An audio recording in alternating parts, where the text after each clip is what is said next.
Free agency is only a little bit more than a month away now. Joe Douglas and the New York Jets have to prioritize certain positions. What are the top 5 positions of need on this team right now? Let's get after it.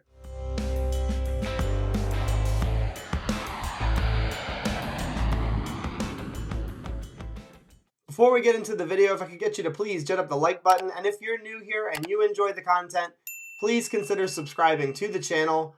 I do want to let you know we'll be live streaming this upcoming Wednesday. The link for that will be in the description. So let's go ahead and get into these top 5 positions, and the first one right off the bat I'm going to give you is going to be edge or pass rushers in this case.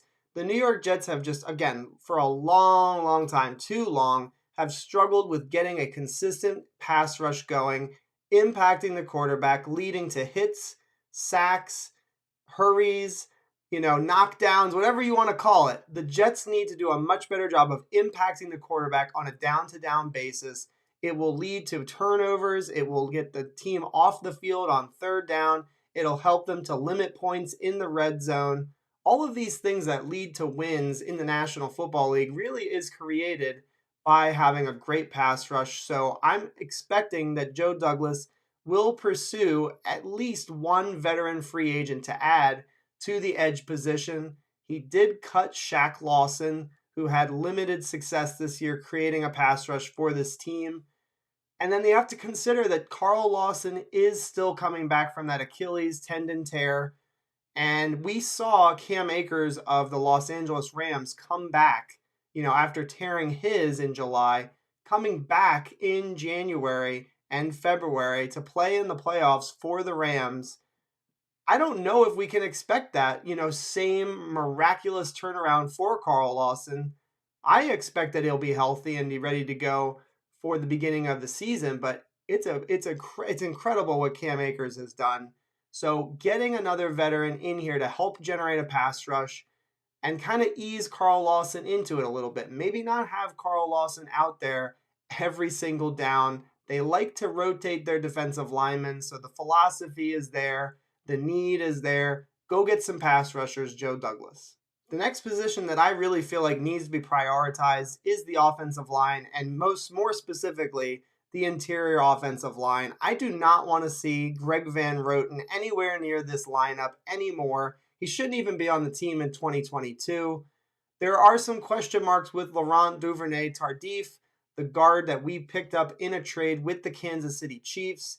He came in and he brought some stability for the interior of the offensive line. And again, we don't know what's going to happen with him. He may not be playing football next year.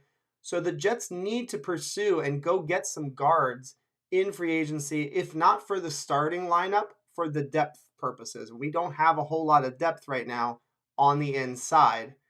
The nice thing is we do have a center in Connor McGovern that could kick to right guard, or he could stay right where he is at center. I think that that's nice to have the flexibility. So if they decide to go get a center or a guard in free agency, we do have some movement that can be done. Quite simply, the New York Jets have to do a much better job of protecting Zach Wilson and giving him a clean pocket to throw from. If I said that the tight end position for the 2021 New York Jets was abysmal and was one of the worst positions on the entire roster, that might not even be harsh enough. This group, and I'm totaling 3 tight ends that were on the roster, Ryan Griffin, Tyler Kroft, and Kenny Yeboah. The 3 of them combined for 45 receptions, 470 yards, and only 3 touchdowns. The production was definitely impacted a little bit by having a rookie quarterback on the team, but there is no excuse for all 3 of your tight ends to be totaling that kind of production. It's just not good enough, not excusable. And again, Joe Douglas has to go very, very aggressive here in the offseason during free agency. I think he needs to go for sure and get at least one veteran tight end.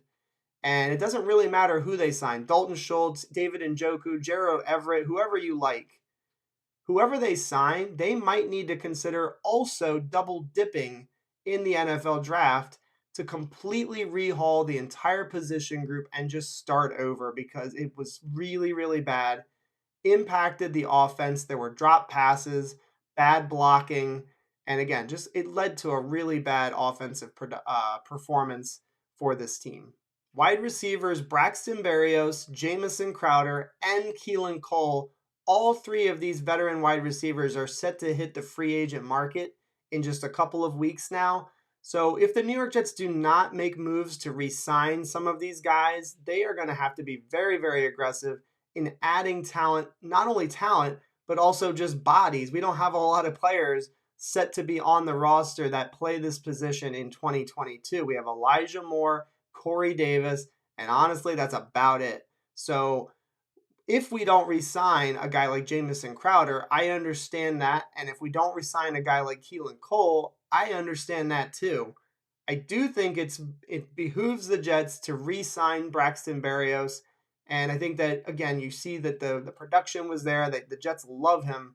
You know, the coaching staff really loves utilizing him in the offense. So re-signing him is super important. But even if they were able to re-sign Braxton Berrios, you still have to go out there.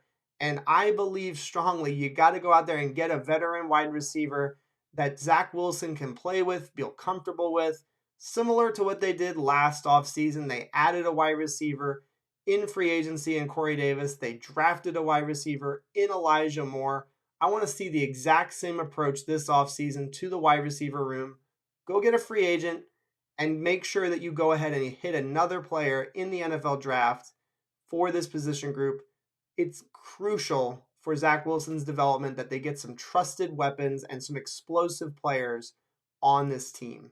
My fifth position of need may come as a little bit of a surprise, but I believe that the linebacking group really needs a big boost here in this offseason.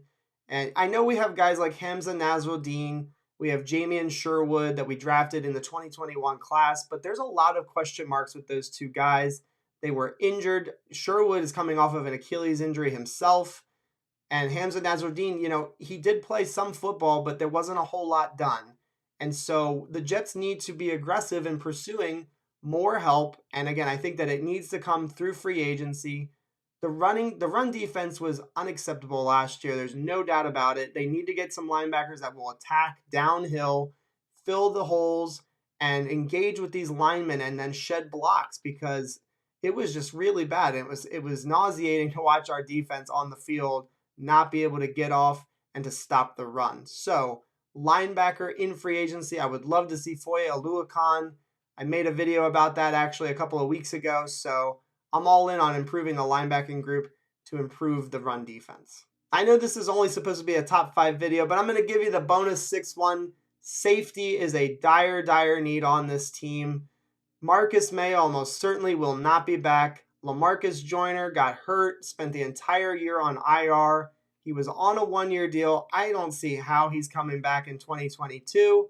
So moving forward, we're looking at guys like Ashton Davis and Elijah Riley on the team. And I don't know about you, but I'm very uncomfortable with those guys being in the starting lineup moving forward. I still think that Ashton Davis can develop into a backup and a solid guy that you can maybe rotate in on some situations, but he has a lot to work on with his game, and I don't feel comfortable having him being in the starting lineup in 2022. So what does that mean for the Jets? And I think it means similar to what we are talking about with the tight end group. You got to sign one in free agency and maybe even 2. And then you also got to consider drafting a safety as well. My only caveat to that is I'm not willing to spend on a high draft pick on the safety position. I'm thinking, you get somebody in there that you feel really good about, has a lot of, range and potential in the defense to make plays, and you move forward with that because, again, right now the safety position is just not good enough. So let me know in the comments what you think about my list, and also what would your list look like in comparison to mine? Is there a position that you felt like I left off that I needed to include? Maybe cornerback is a position that you felt like should have been here in the video. I look forward to reading and responding to all of your comments. Hope you enjoyed the video. Hope you have a wonderful day. Go Jets, and I'll see you guys next time.